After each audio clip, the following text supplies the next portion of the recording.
Qué bueno que están con nosotros en una nueva entrega de Market, Economía y Negocios. Un compendio de las noticias económicas más importantes acaecidas hasta este momento a nivel nacional e internacional. Eddie Matos y un servidor Edmundo Ledesma estamos más que complacidos de compartir con ustedes esta propuesta de análisis e informaciones económicas. ¿Qué tal? Todo perfecto, hermano. ¿Y tú cómo te sientes? Bien, Pico. Saludo especial a todos los televidentes que en este momento sintonizan este espacio supra especial. Dice una frase, Edmundo, que si tú quieres que los negocios prosperen, tienen que hacer como el sol. Tener a tus familiares así como el sol, mientras más lejos mejor, aunque hay su excepción. Es decir, lo que se recomienda es que al menos que sean entes participativos, tiene que tenerlo lejos porque al familiar no le duele tanto el negocio. Entonces, eso es importante. Y combina lo sentimental con el negocio. Perfecto, y no puede ser. Y eso da problemas. El negocio es implacable contra eso. Sí. Nos vamos entonces con la primera información. El 27.6% del gasto ejecutado por el gobierno durante los primeros 3 trimestres del año para pagar deuda pública en cifras absolutas. El monto ascendió, hoy Edmundo, a 172.066 millones de pesos. El costo del servicio de la deuda pública en el periodo enero-septiembre, representado por los intereses y comisiones, tuvo un incremento de 2.7%, equivalente a 2.286 millones, con relación a igual lapso del año 2019. Según un informe de la Dirección General de Presupuesto DIGEPRES, por concepto de intereses de la deuda pública interna de largo y corto plazo, se pagaron 52.663 millones de pesos, de los cuales 8.571 millones fueron intereses de la deuda pública interna de largo plazo para recapitalización del Banco Central, mientras que para el pago de los intereses de la deuda externa se destinaron 52.488 millones de pesos. Por comisiones de la deuda pública se devengaron 717.7 millones de pesos, de los cuales 691.4 millones provinieron de la deuda pública externa y 26.3 millones de la deuda pública interna. En forma global, durante el periodo enero-septiembre del año que discurre, el 2020, el gobierno central gastó un total de 624.129.6 millones de pesos, equivalentes al 60.7% del monto aprobado, un 95% del monto programado para el periodo, unos 556.146.7 millones de pesos y un incremento de 13.6%, igual a 103.194 millones con respecto a la ejecución de igual periodo del año 2019. Mira, antes de la pandemia, que ha dificultado significativamente la situación financiera del Estado, del gobierno dominicano, ya lo que se utilizaba, lo que se destinaba para el gasto de la deuda y el pago de sus intereses era extremadamente alto. Por supuesto que una vez salgamos de la deuda, el porcentaje del Producto Interno Bruto respecto al pago de la deuda va a ser extremadamente oneroso. Definitivamente vamos a tener que hacer reformas fiscales porque este año, gracias, como dijimos ayer, a los recursos que se ha agenciado el gobierno a través de bonos soberanos, a través de préstamos con organismos internacionales, hemos logrado un caudal de divisas para mantener la estabilidad macroeconómica, pero esa forma no es sostenible en el tiempo. Y ya en muy poco tiempo, en el corto plazo, no será sostenible. Así que necesariamente tendremos que hacer una reforma fiscal en el 2021 o quizás en el 2022.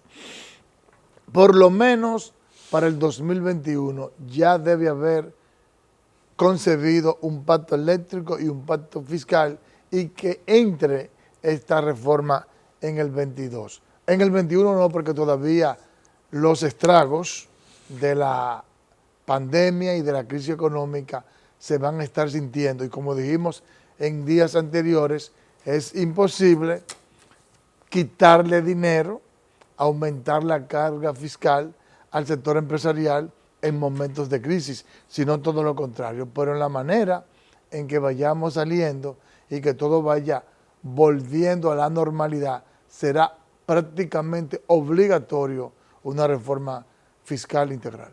Así es. Una cosa interesante también en el mundo es que existe optimismo a nivel internacional con relación a la vacuna para la pandemia, porque tú hablas de que como si ya estuviésemos seguros que vamos a salir de la pandemia. Tenemos la perspectiva, tenemos el optimismo de que vamos a salir, pero si no se logra una vacuna en este año o a mitad del año 2021, es posible que la crisis planetaria en términos económicos se siga agudizando. Ahora, como todos sabemos que hay tantos laboratorios que están haciendo grandes investigaciones, esto se va a resolver. Bueno, ya hay un par de vacunas que dicen que es efectivo en un 90%. Esperemos que al principio de año sea efectivo en un 100%. Mira, el incremento de un 30% o más de varios de los productos de la canasta familiar está preocupando a la población y también preocupa al exministro de Agricultura y al expresidente de la República, Hipólito Mejía. Veamos una historia que nos tiene Edwin de la Cruz. El ministro de Agricultura, Limber Cruz, al ser cuestionado sobre las medidas que está adoptando el gobierno para contrarrestar el alto costo de los productos agrícolas, los cuales encarecen la canasta familiar, dijo que están eliminando la intermediación, comprando directo a los productores para abaratar los costos. Ahora, precisamente, ustedes han visto cómo tenemos ya 4 semanas comprándole directamente a los productores para vender en los barrios. Eso elimina la intermediación y por vía de consecuencia, obviamente la gente recibe su producto a muy bajo precio. Estamos vendiendo plátano a 5 pesos en los barrios, señores. Limber Cruz dijo también que están prestando especial atención a los productos de ciclo corto para aumentar la producción. Empezamos atacando los productos de ciclo cortos, que ya vamos a empezar a recibir a mediados de diciembre. Productos de las hortalizas, productos de menos de 80 días, ya lo vamos a empezar a recibir. A la gente quiere que el plátano sea por igual, pero el plátano es de ciclo de un año. Entre tanto, Fernando Durán, director del Banco Agrícola, dijo que como medida para controlar los precios están colocando préstamos y apoyo financiero a los productores. Los precios agrícolas dependen de la oferta, dependen de la cantidad y la cantidad de que se oferta depende del área que se siembra y de la productividad que tiene lo que se siembra. Nosotros estamos trabajando en ambos sentidos. Estamos colocando préstamos y apoyo financiero. En ese mismo sentido, el expresidente Hipólito Mejía indicó que se puede apalear la situación consumiendo otros víveres de producción nacional. ¿A dónde hay plátano? Lo que hay que comer guineo y rulo ahora. Como yo, no hay. Los funcionarios del sector agrícola y el expresidente Hipólito Mejía fueron abordados al finalizar el acto del 19 aniversario de Conaleche. Para Market, Economía y Negocios, Edwin de la Cruz. Gracias, Edwin. En otra información, el director ejecutivo del Consejo Nacional para Reglamentación y Fomento de la Industria Lechera, Conaleche, Miguel Laureano, afirmó que la institución del Estado ha jugado un papel importante en mantener la calidad de la leche que se produce en República Dominicana.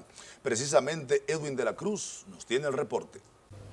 El director ejecutivo del Consejo Nacional para la Reglamentación y Fomento de la Industria Lechera, Conaleche, Miguel Laureano, afirmó que la institución que dirige ha jugado un papel importante para mantener la calidad de la leche producida en el país mediante pruebas de laboratorios constantes. Hemos hecho 85 monitoreos a nivel nacional, de los cuales se han tomado 2.470 muestras analizadas, 22.230 analíticas realizadas. Esto tiene una inversión de 12.350.000 pesos. Laureano hizo estas declaraciones en el marco del acto de conmemoración del 19 aniversario de Conaleche, donde también se hizo un reconocimiento al expresidente Hipólito Mejía por ser quien propició e impulsó la ley 180-01 que crea el Consejo. Mejía recibió su reconocimiento destacando la importancia de una correcta política alimentaria para la sobrevivencia. Y yo estoy convencido que esto, el sector ganadero, el sector agrícola, del que bajo ninguna circunstancia voy a renunciar de mi origen, de mi compromiso y de la seguridad, que no hay país del mundo que pueda sobrevivir si no tiene una política alimentaria garantizada con estímulos reales para el país. La conmemoración del 19 aniversario de Conaleche contó con la presencia también del ministro de Agricultura, Limber Cruz, Fernando Durán, director del Banco Agrícola, la ministra sin cartera, Yanilda Vázquez, Giovanni Molina, director de Ganadería, entre otros. Para Market, Economía y Negocios, soy Edwin de la Cruz.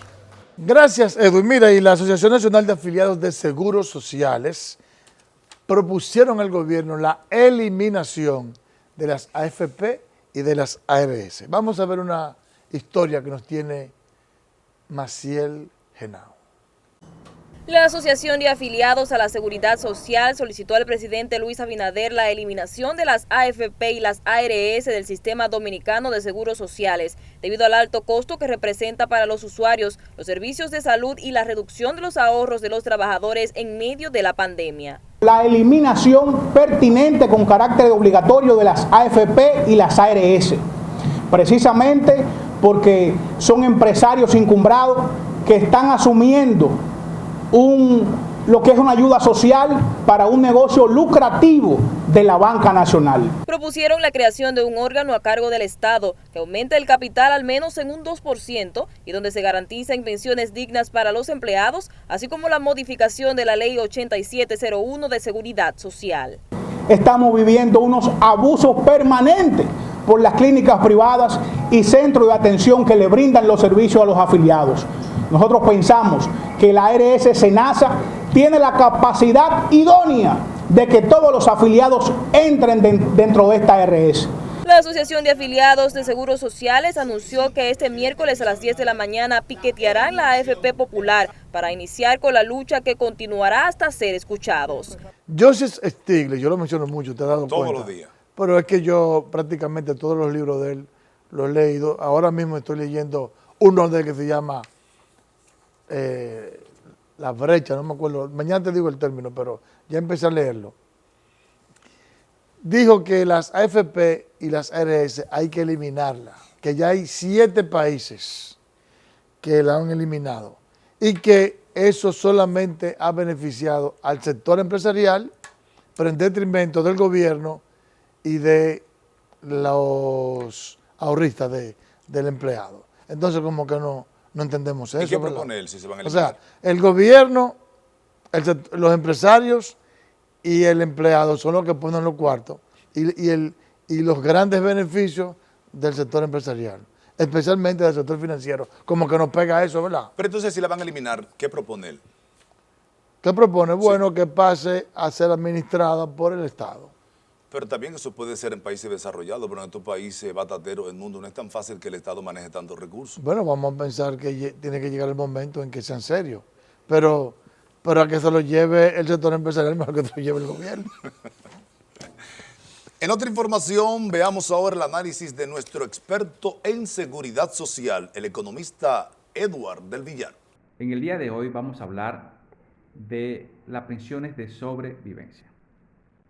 Cuando pagamos el Sistema Dominicano de Seguridad Social o cuando todos los meses nuestros empleadores pagan la Seguridad Social, pagan 3 seguros: el seguro de salud, el seguro de riesgos laborales y el seguro de pensiones. En el seguro de pensiones, con el cual se paga 9.97%, de esto el 9.97%, el 8.04% va a la cuenta del afiliado, o sea, va a las AFP y es donde se acumulan los fondos para la pensión por vejez, pero al mismo tiempo se paga un 0.95% que va como un seguro de discapacidad y sobrevivencia a las compañías de seguro.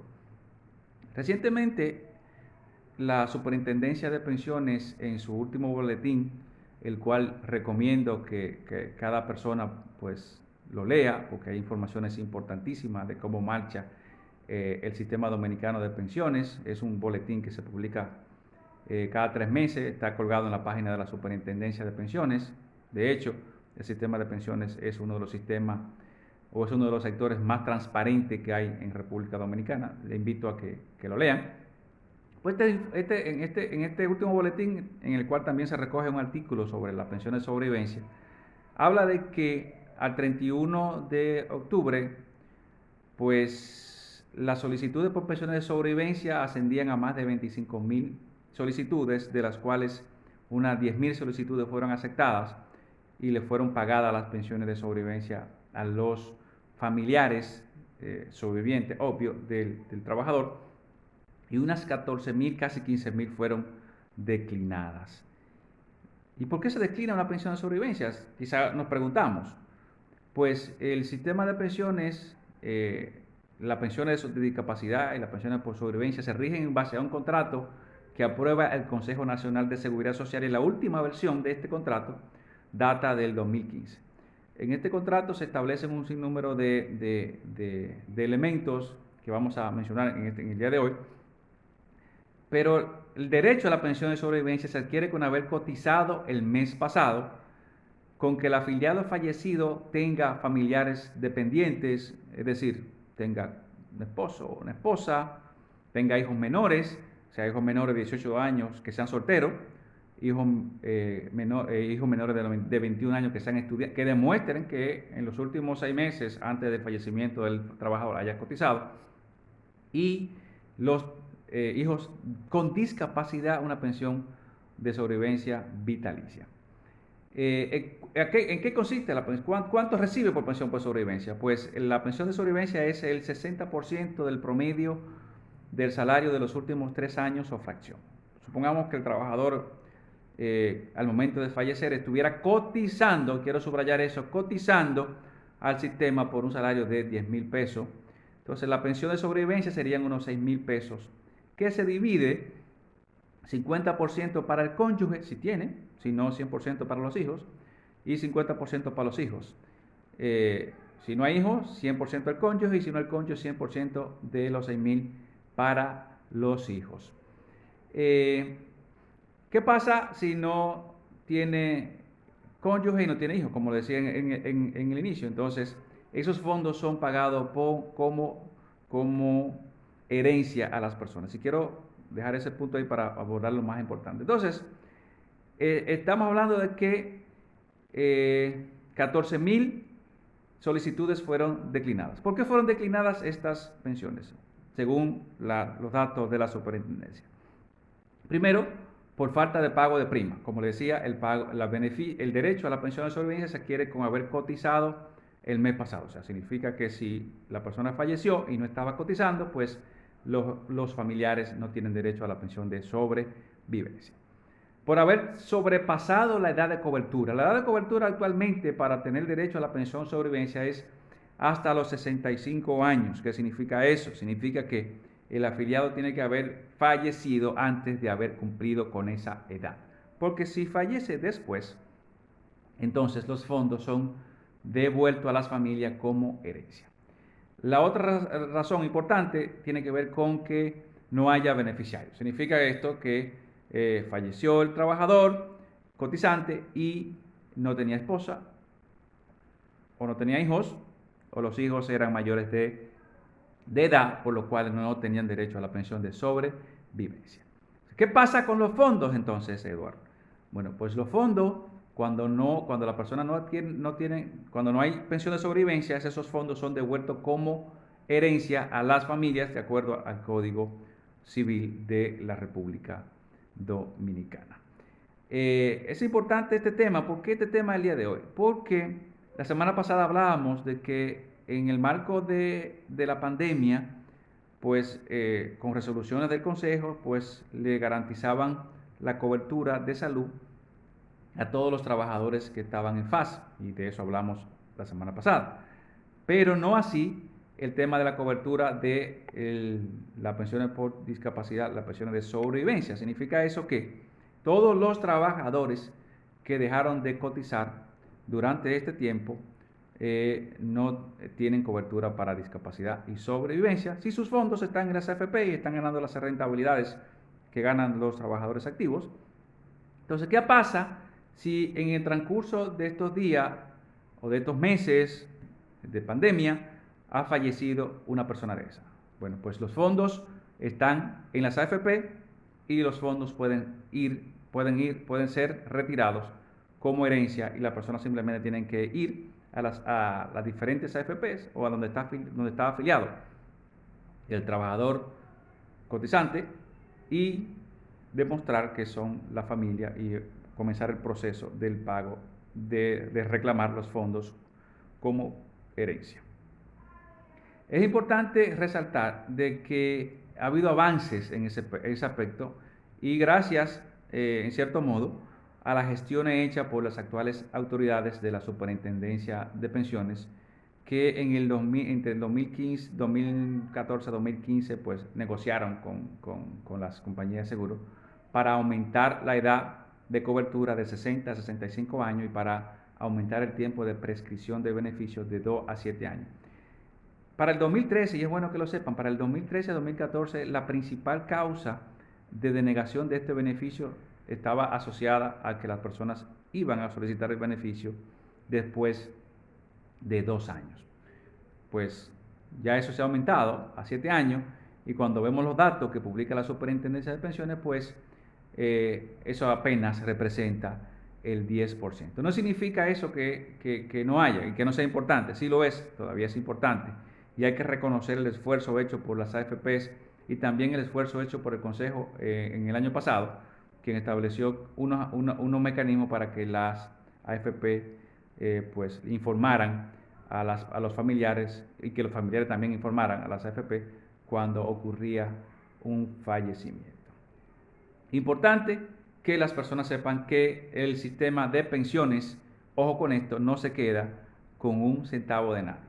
Si la persona recibe una pensión de sobrevivencia, pues los fondos que están acumulados son traspasados a las AFP, pero si no hay derecho a la pensión de sobrevivencia, pues los fondos acumulados en las AFP son devueltos como herencia.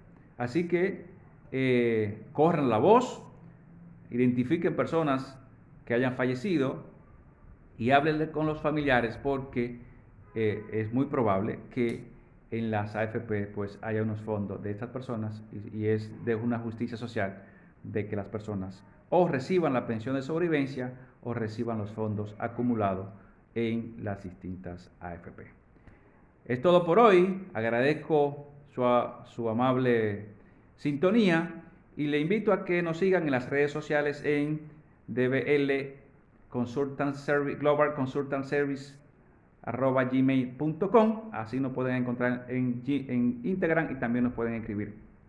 Coméntenos y pídanos los temas de los cuales quieran que les orientemos. Muchas gracias y buenas noches. Gracias, Edwin. Ahora vamos con Indiana Ortega y el diccionario económico. Inflación económica se refiere al aumento de precios de bienes y servicios en un periodo de tiempo. Otra forma de definirlo es como la disminución del valor del dinero respecto a la cantidad de bienes y servicios que se pueden comprar con dicho dinero. La inflación puede estar provocada por los múltiples factores, por lo que más destacables son la inflación de demanda y la inflación de costes. La inflación de demanda sucede cuando la demanda de un bien sube más rápido que la oferta y el sector productivo no se puede adaptar con rapidez. Para Market, Economía y Negocios, Indiana Ortega.